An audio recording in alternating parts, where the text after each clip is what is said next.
Good evening, everyone. Thanks for joining us this evening. We have just a super special couple of guests this evening, and we want you to hear them and then take action because of the message that you're going to be hearing this evening.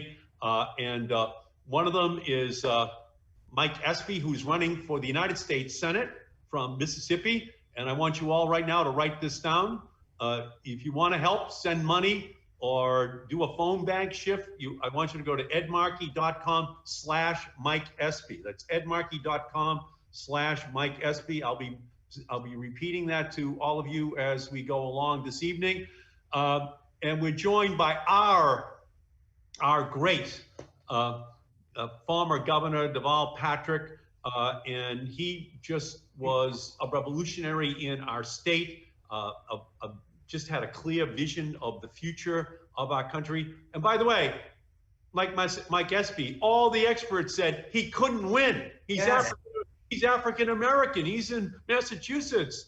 He can't win. And of course, the power of his message is what just catalyzed a vote that began to just change the way in which people in Massachusetts viewed politics. And so it's just such a great honor to have the governor with us this evening. And sitting next to him is my old buddy, Mike Espy. And Mike and I have been friends for a long, long time. A little story, back in 1990, Action for Boston Community Development. So they said to me, who can you bring up? Who can you bring up to speak? Up here, we have 1,500 people every year, and it's for all of the poorest of the poor, you know, to have a big event to try to raise some money to make sure they get the food they need, the home heating oil they need, the rental assistance they need. So I brought up John Lewis, 1990, and of course John Lewis just blew the doors down in these 1,500 people at the Westin Hotel in downtown Boston. So then they came to me like the next day and said, who are you getting us next year? Who's the next John Lewis? Who's on deck to be the next John Lewis? And I said, well, I'm going to bring him up. I'm going to bring up Mike Espy, my friend, next year. And so Mike came up to Boston, 1991, the next generation, the next star. And right now, he's poised to become the next United States Senator from Mississippi. First African-American since the Reconstruction period. Yes. And experts say, it's impossible, he can't win. So I'd like, if I could, to just introduce the first Mr. Impossible, Deval, and give us your expert sense of what's happening down there, and why you just seem so much, so optimistic, Deval, about the prospects. Well, Ed, first of all, thank you for doing this and for being a friend to this campaign, and to Mike, and to and frankly to progressive aspirations all across the Commonwealth and all across the country. And I think the reason I am optimistic here is because I see here in Mississippi, Ed, what you saw in your most recent race at home in Massachusetts, which is that there is a deep timeliness and readiness for a progressive agenda that's unapologetically progressive. And that people understand you don't have to separate that from pragmatism, that it's still about actually achieving things, but it is a way of achieving things that brings people in, that makes for a more just and a more prosperous Commonwealth and country for everybody. And that's the message that Mike has been bringing. That's the life that Mike lives. Yes. And, you know, all apart from the very encouraging polling, and you know I'm skeptical of polling anyway, what you see is that the folks who think of themselves, and Mike, you correct me if I'm go ahead. overstated, what you see is that folks who think of themselves as sort of, I would call them sort of culturally Republican or habitually Republican, they vote that way, frankly, because we haven't asked them. Is that, you know, they're living in a COVID era, like all the rest of us, Ed, where the promises and expectations of Republican leadership have been exposed for the emptiness that they are. And so they are more open to a practical, aspirational, and progressive problem solver like Mike. That's first thing. Second thing,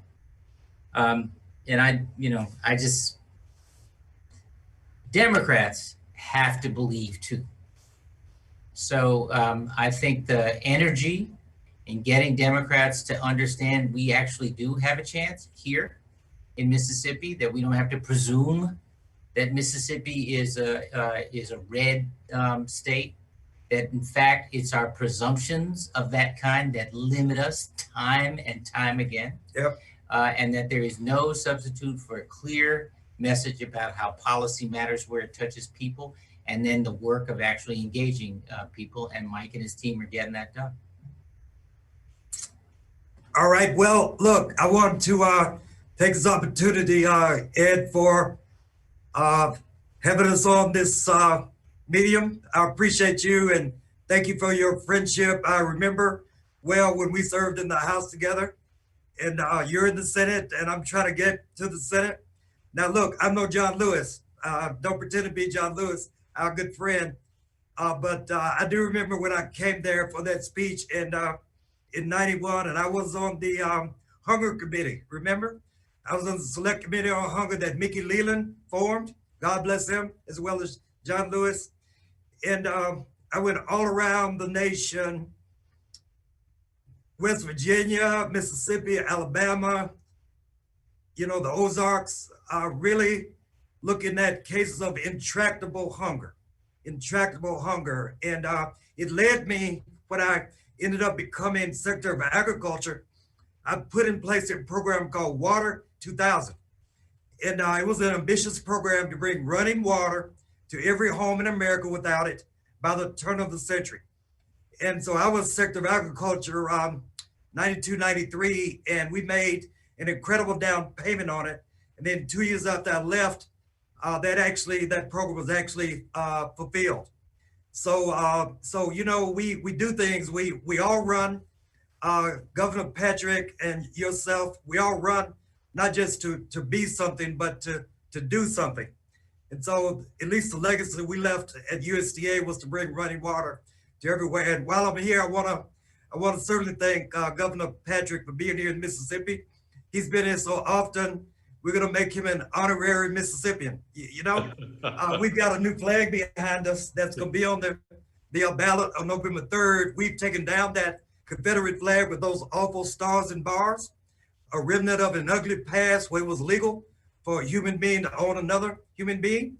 And so, Ed, I mean, what more can I say but that this flag behind me is on the ballot?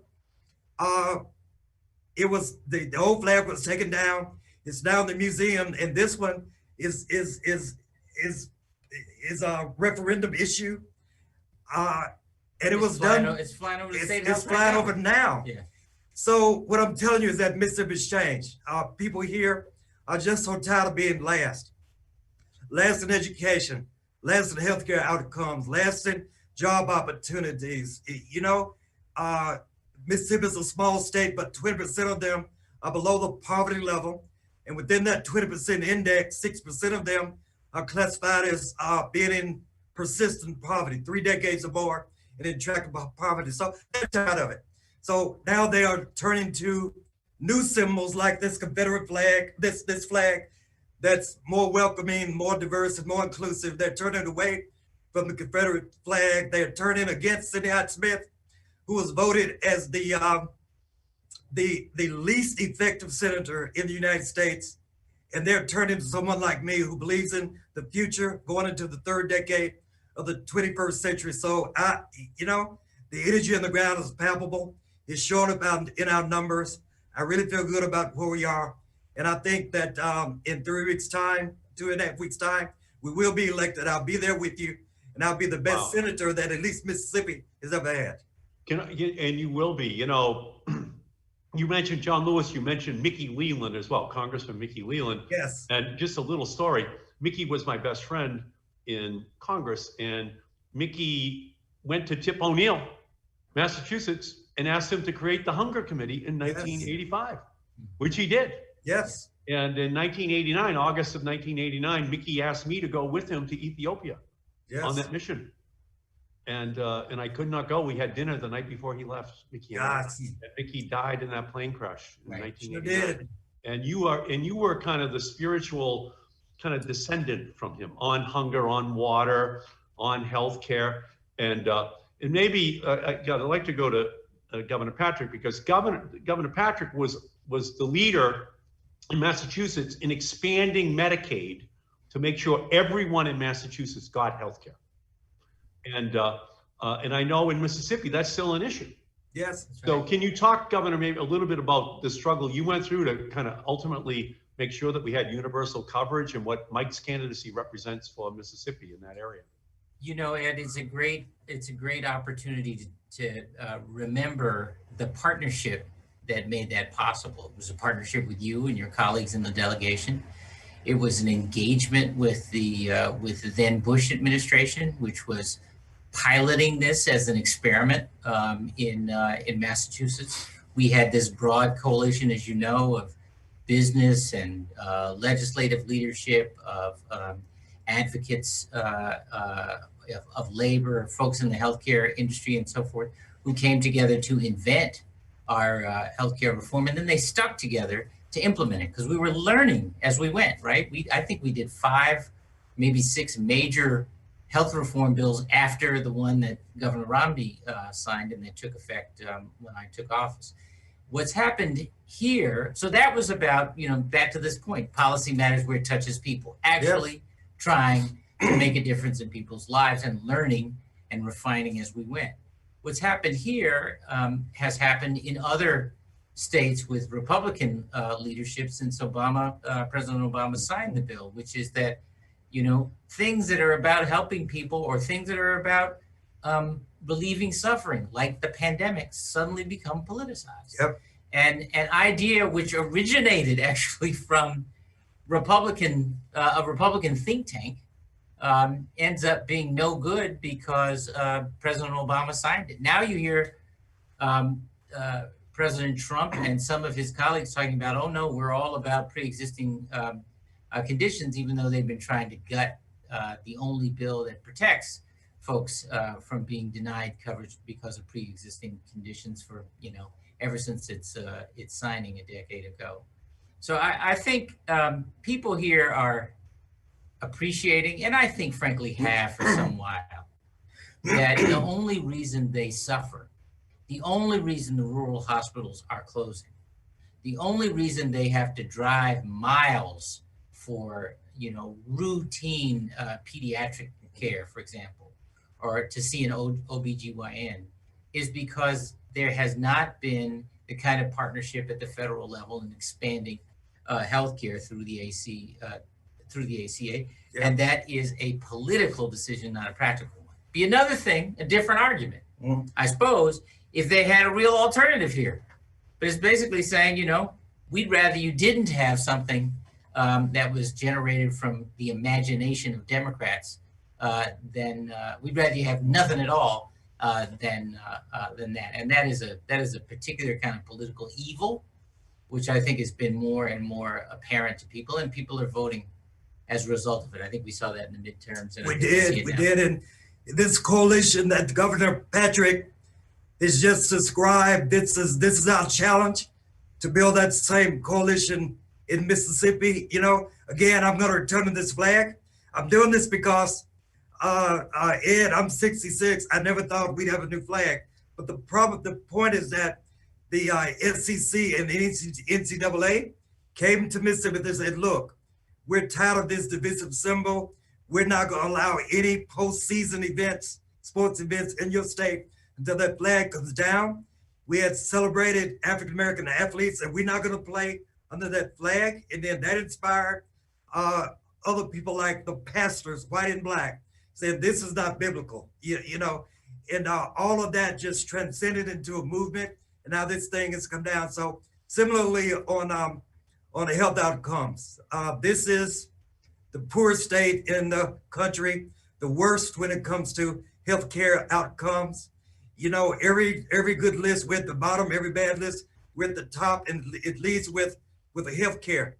So if we would just go in the shelf and pull down programs like Medicaid expansion, you know, it's already there. 90% of the cost of it's borne by the federal government. They say, well, it's a blue state solution. And I say, no, it's not, because Missouri and Oklahoma, both those states just recently passed Medicaid expansion. So if we had it tomorrow in Mississippi, over 250,000 people would have the confidence when they woke up in the morning to have medical insurance. And so all of these maladies and ills, you know, cancer, diabetes, hypertension, asthma, at least now they'd have the confidence of knowing they could go to the doctor for primary health care because they could pay the bill. And because they could not go bankrupt, and because they could pay the bill, the hospitals would no longer have the propensity of closing for uncompensated care. So, I mean, this is the number one issue in Mississippi, and therefore the number one issue in our campaign. We don't have to create anything new. You know, the southern states, similarly situated, already have this. So even though it's a state initiative, and hopefully I'll be a federal senator, I could go to Oklahoma and Missouri and get the experts and get the medical scientists, bring them to Mississippi and say, look, you know, they did it, we can do it as well. And then build this coalition that Governor Patrick just mentioned.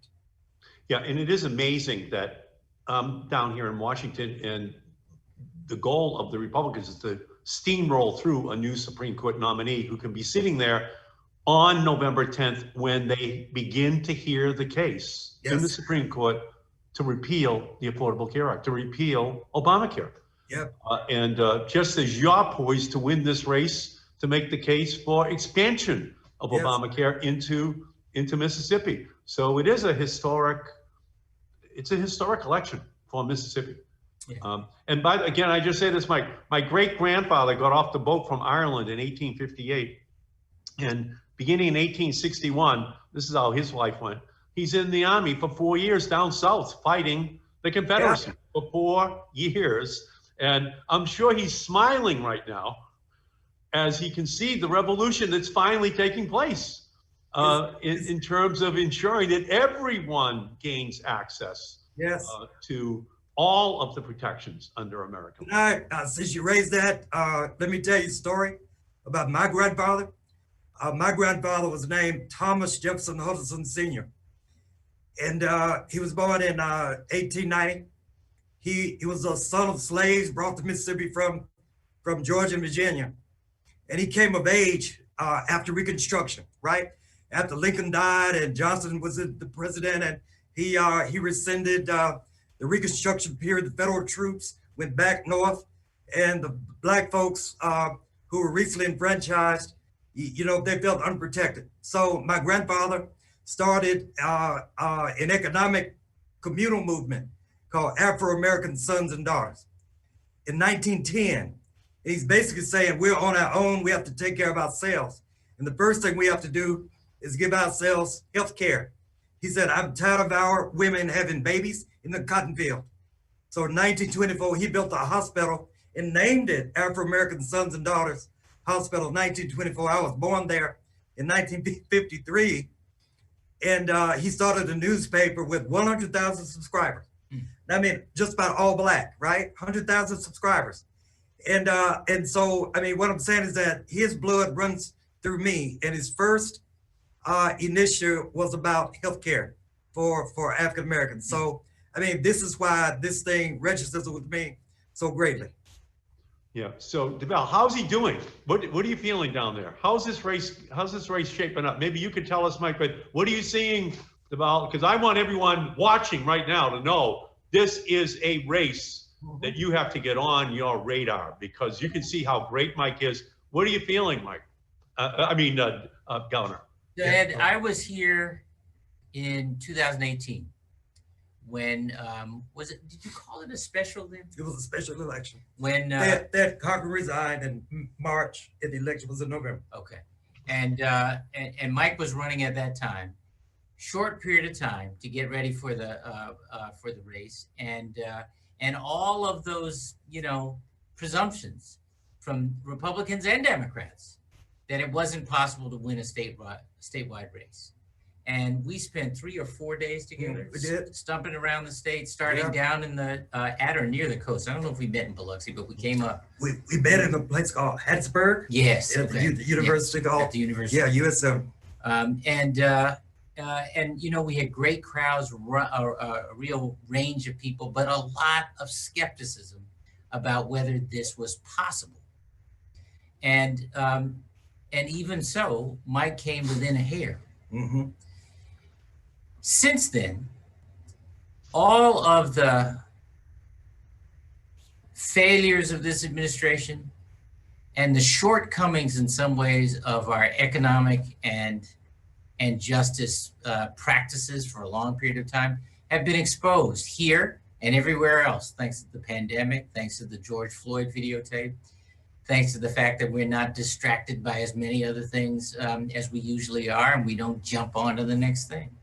And I think that folks here, just like everywhere else, are saying, we got to do stuff different. Mm-hmm. And that means we have to have different leadership. I would, you know, I'm not, I know the polls, they're very encouraging, but Mike and others are being real clear that we can't, you know, polls don't vote, people do. And getting out that vote is critical. So just today, we had a gathering of leaders of women's groups, of young people's groups, of labor, of young Black people. NAACP was represented in that room as well.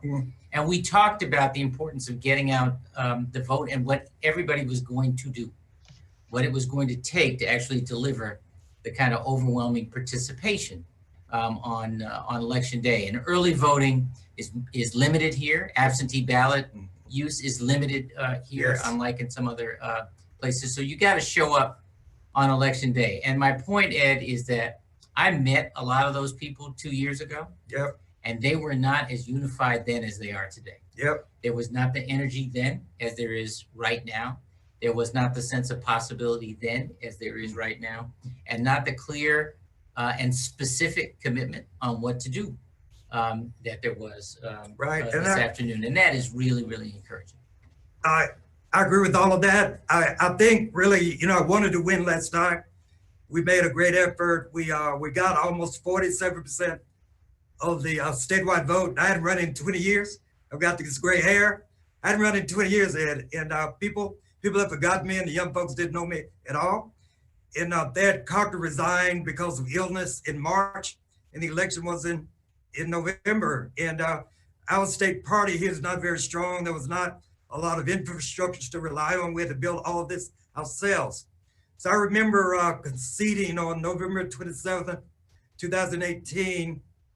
And I said, well, you know, we made a heck of an effort. All I got to do is just not stop. Let's continue on and let's build this coalition. You know, your viewers should know that here in Mississippi, we have more Black voters per capita than any state in the nation.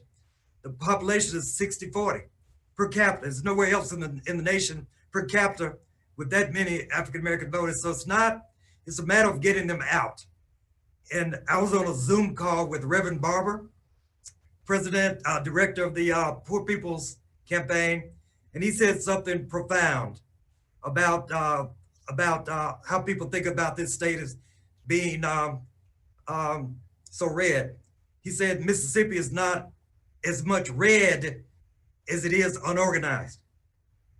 So his point is that, you know, in the national Democratic establishment, if they had spent serious money in Mississippi 5 years ago, 10 years ago, in building the data sets, the political infrastructure, in building the bench strength, then, you know, you would maybe have had a Mike Espy already, or serious contenders who are progressive African-American candidates since then.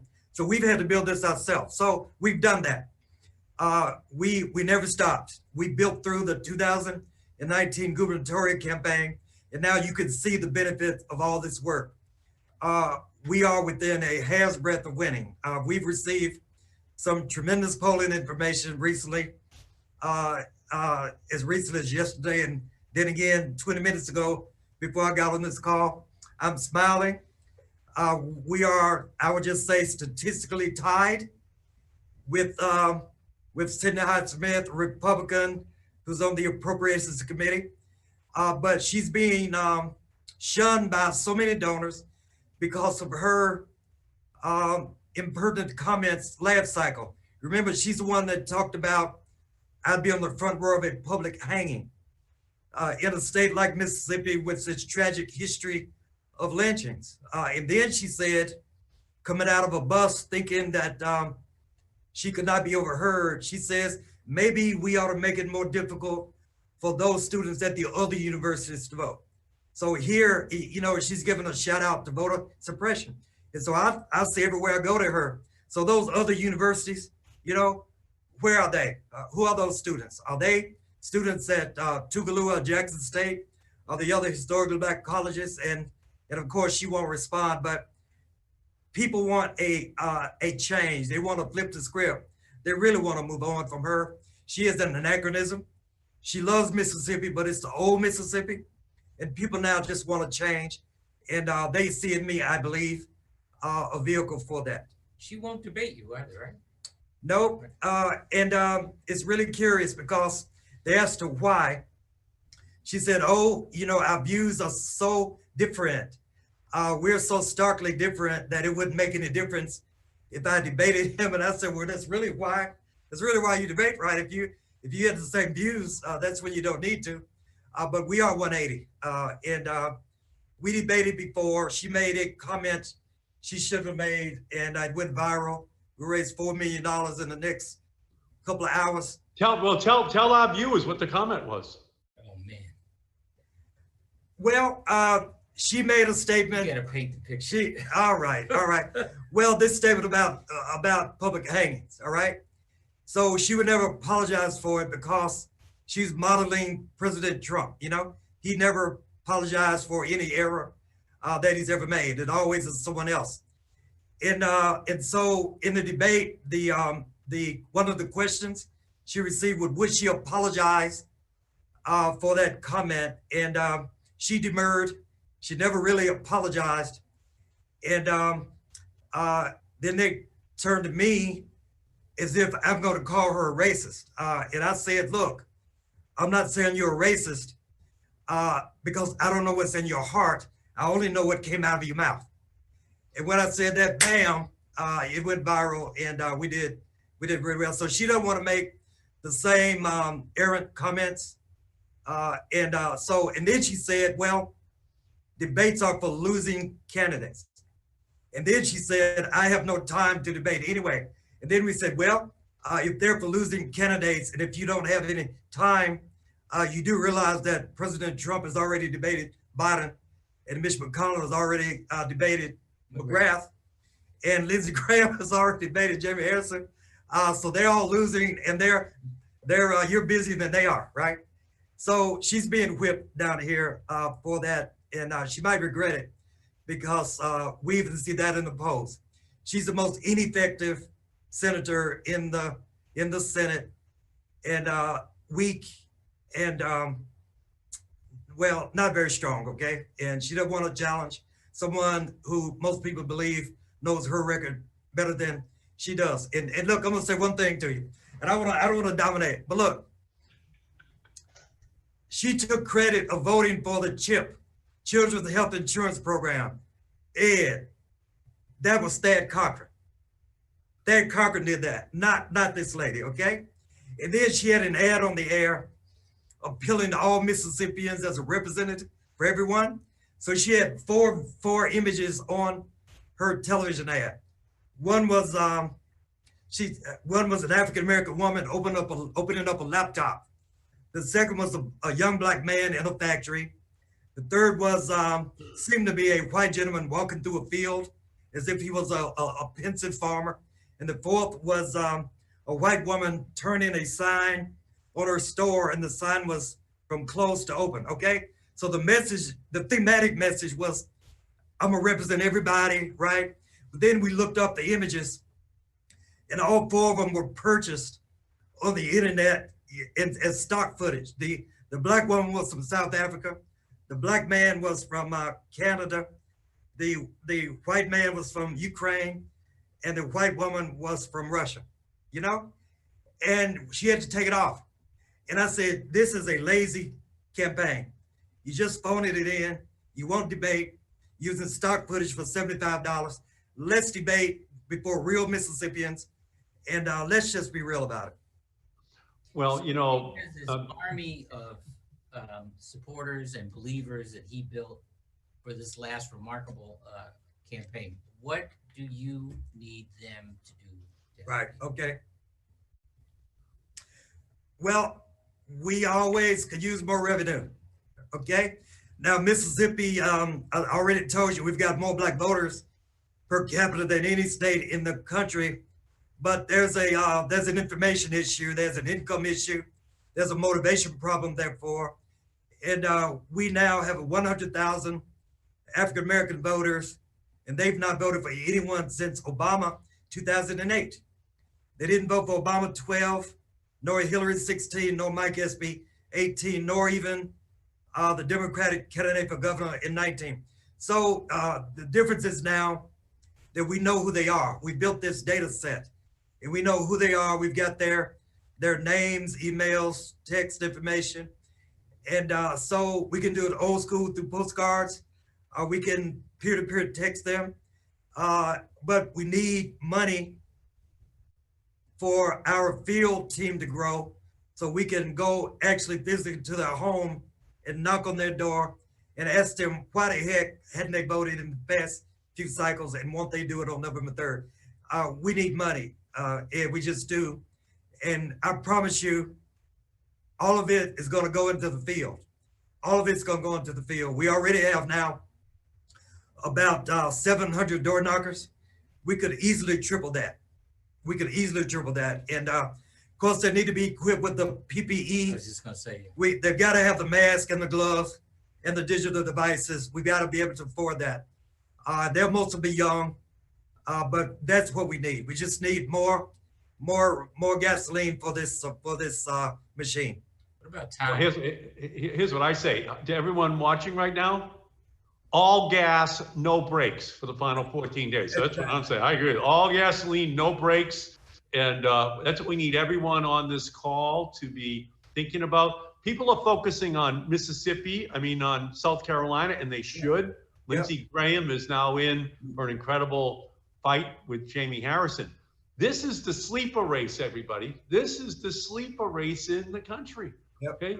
Mike's got him in a tie right now. Yeah. We can win this seat. And do you know, this would be like the exclamation point on election night. This would be the Trump era is officially over, and Mike will deliver that message as people focus on this incredible victory that's within our grasp. And I'm proud of Jamie's race. I really am. He's doing remarkable, raising a ton of money. And I just want to say, Mississippi, our media markets are really not that expensive. You know, it's a small state, 3 million people. We only have 3 media markets here, Memphis, Jackson, and around New Orleans, and it's not that expensive. So, a little money goes a long way here. So our race is probably $10 million total, and that'll get it. We raised $7.2 million in the last cycle, and we got to 47% with only 6.5 months to run. So now we've been doing this a year and a half, and the polling shows it. The enthusiasm on the ground is great. I see it everywhere I go. Yesterday, I was in a place in North Mississippi where Donald Trump flew in on Air Force One to campaign on behalf of Senator Smith last cycle. I was there yesterday, and probably 75% of the audience were white. So I feel good about it, man. And supporters. And supporters, absolutely, yes. So Governor, I'm going to give you the kind of the closing argument, then we'll hand it over to Mike. Why should people go to edmarkey.com/Mike Espy right now so they can contribute or sign up to make phone calls from him? What's at stake? Well, look, if the character of the candidates is an issue in every cycle, this cycle is about the character of the country, and that character is going to be defined by a whole bunch of outcomes. Certainly the race for the White House, certainly the race and races in Massachusetts and in the Northeast. But in places where Democrats are not expected to win, and frankly have not won because we haven't asked, we haven't competed. We haven't built a structure and sustained it between cycles, as is beginning to happen here and in Alabama, by the way, and in Kentucky. There's a shudder that goes through the political establishment and will be when Mike Espy wins here. And it will signal things here in Mississippi, up and down the ticket, this cycle and the next, and elsewhere in the country. We have a chance to widen the win of the Senate and the margin in the Senate, and having control of the Senate is enormously important under any circumstances, but especially if we win the White House, as so many of us are also working hard to do. Beautiful. So I think this is edmarkey.com/Mike Espy. Mike Espy, can you just give us your charge? All right. Well, we don't want to agonize. We want to organize for you. We want to organize, absolutely. Well, we've got the message. We have the momentum, and with programs such as this one, hopefully we'll have the money. And just let me in how we started. The people here, man. Look, I'm running for everybody, irrespective of age and race and gender and income, sexual orientation. Look, I'm gonna be everyone's senator. I'll be accessible and available. I'm gonna try to lift everyone up to their greatest capacity in life. And I think we're getting such momentum because the people know they're just tired of the failed leadership. They're tired of being last. We're number 50 in everything, Ed. And so I just tell everybody I'm for a bottom floor $15 minimum wage. I'm for lifting the pay rates of public school teachers. I'm for broadband connectivity. So many students now at home trying to distance learn, and they can't do it because there's no Wi-Fi in their rural house. That's ridiculous. If we can connect homes to water, in the 90s, we certainly ought to be able to connect internet here in 2020. And so many other things, man, but mostly healthcare. I tell everyone in Mississippi, we tend to elect senators and they stay there for a while. You remember Jim Eastland. Now, he didn't do a lot that I loved, but we remember him for being the senator that selected judges. And then Senator Stennis on the Armed Services Committee is known in Mississippi as the father of the modern Navy. And my good friend Cochran, known for his expertise in agriculture and rural development. I want to go to Washington and become known as the healthcare senator, the senator that helped continue the ACA coverage for pre-existing illnesses, lower the cost of prescription drugs, keeping our rural hospitals open, and bringing Medicaid expansion to this state. That's my charge. And so I'm just telling everyone, we have more Black voters than any state in the nation on a per capita basis. All we have to do to win is lift turnout by 3%. Ed, to go from 32.5 somewhere around 36 or less. And then on the white vote, because you can't win, no excuse you win with Black votes alone. We've got to get to 22 white vote. I think we have that now. We built this coalition, but it's just numbers on a page. We got to make it rise like Jesus, and on Easter Sunday, man. And once that's done in 2.5 weeks, I believe that we're going to be there. And when I go, I'll be the best senator that Mississippi's ever had. When you Google justice is on the ballot in 2020, Mike Espy's picture is coming up, because when we win in Mississippi, it's going to be a message to the whole rest of the country. It's on healthcare. It's on rural broadband. And we have that same issue in the Berkshires. So I'll be partnering with you, Mike, to get a broadband bill passed for everyone in rural America. It's like electricity It's like phone service. It's just the way it's going to have to be, and It's that just will lift fundamental. everyone up. It's just fundamental. Yes. So you are so to everyone, he's going to be as great a United States senator as Deval Patrick was governor of Massachusetts. They're both history makers, and they're both just very special leaders in our country. So anything you can do, everybody who's watching out there, it's again, I'm going to edmarkey.com/Mike Espy. Please make your contributions, make your phone calls, do anything and everything. This is a history maker we have had the privilege of being with tonight. Thank you, Governor. Thank you so much. Really Thank you so much, brother. Thank you. I'm with you, Michael.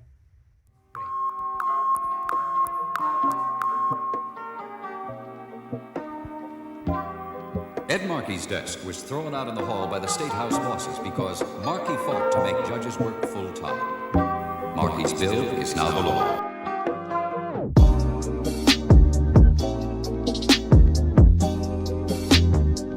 Ed Markey's desk was thrown out in the hall.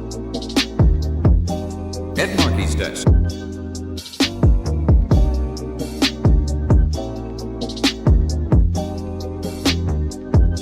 I'm Ed Markey.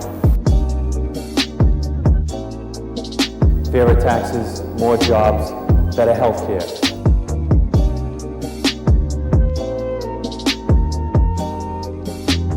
Better health care.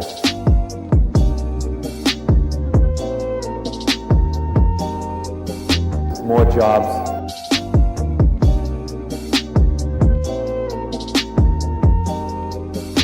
Fairer taxes.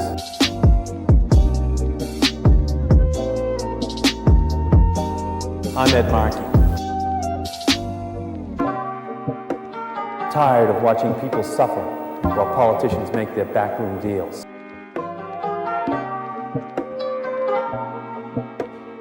Make their backroom deals.